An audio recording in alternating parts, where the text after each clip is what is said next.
আজ রান্না করব বুটের ডাল দিয়ে সবজি দিয়ে। আমি এটা প্রায় রান্না করি। তো এই খাবারটা আমাদের বাসায় সবাই খুব পছন্দ করে, বিশেষ করে রুটি দিয়ে খেতে সবাই পছন্দ করে। আর সকালে ঝটপট অত কিছু রেডি করে সারা যায় না, তো এই ডালটা থাকলে রুটি দিয়ে খেতে, ভাত দিয়ে খেতে সবারই পছন্দ, বিশেষ করে আমার মেয়ের অনেক পছন্দ এটা খেতে। তো রান্না হলো এমন একটা জিনিস, ভালো হলে সবার প্রশংসা পাবে, আর ভালো না হলে বলবে কি রান্না করছো, মুখেই দেওয়া যায় না। তো সবাই চেষ্টা করে সুন্দরভাবে রান্না করার জন্য।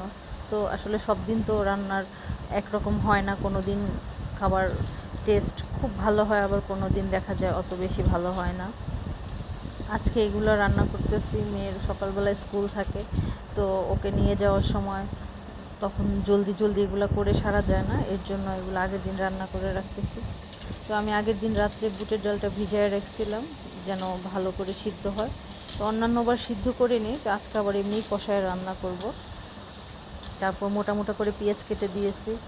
আর আজকে শুধু আলু আর মিষ্টি কুমড়া দিয়ে রান্না করব, কারণ অন্যান্য সবজি দিলে তরকারির কালারটা কেমন যেন নষ্ট হয়ে যায়।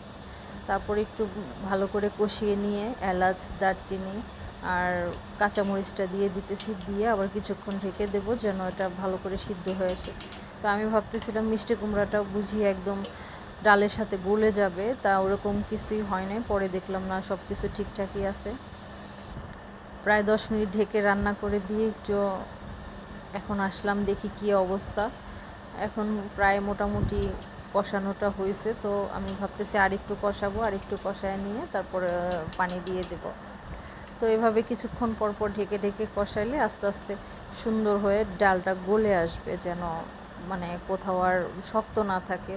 একদম সবজিগুলোও সুন্দরভাবে গলে যাবে, ডালটাও সুন্দরভাবে গলে যাবে। তারপর ডাল ঘুটনি দিয়ে একটু হালকা করে চাপ দিয়ে নেড়ে দিলে একদম ডালের ঝোলটা ঘন হয়ে আসবে।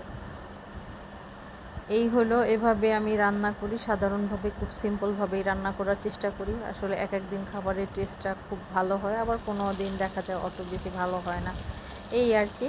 তো আমি লাস্টে একটা বাগার ফোড়ন দিয়ে দিই।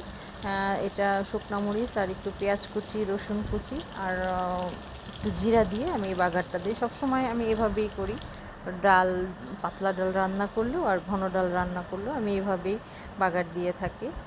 তো মধ্যে আমি আবার একটা তরকারিও রান্না করেছি, এটা ছিল পাঙ্গাস মাছের তরকারি। আমার মেয়ের আবার এটা খেতে খুব পছন্দ, এর জন্য এটা রান্না করলাম। এটা আলু দিয়ে ঝোল করছি, আর ছাদে থেকে পুঁই শাকের ডগাগুলো নিয়ে আসছি, ওগুলো আবার একটু ছেড়ে দিলাম উপর দিয়ে। তো যাই হোক, এভাবে এইটাই আমি এইরকম সিম্পলভাবে রান্না করার চেষ্টা করি। তো আমার রান্নাটা কেমন হয়েছে, সবার কাছে কেমন লাগলো, যদি ভালো লাগে তাহলে শেয়ার করবেন, আর কমেন্ট বক্সে জানিয়ে দেবেন আপনারা কে এরকম ডাল খেতে পছন্দ করেন। তো ভালো থাকবেন সবাই, আল্লাহ হাফেজ।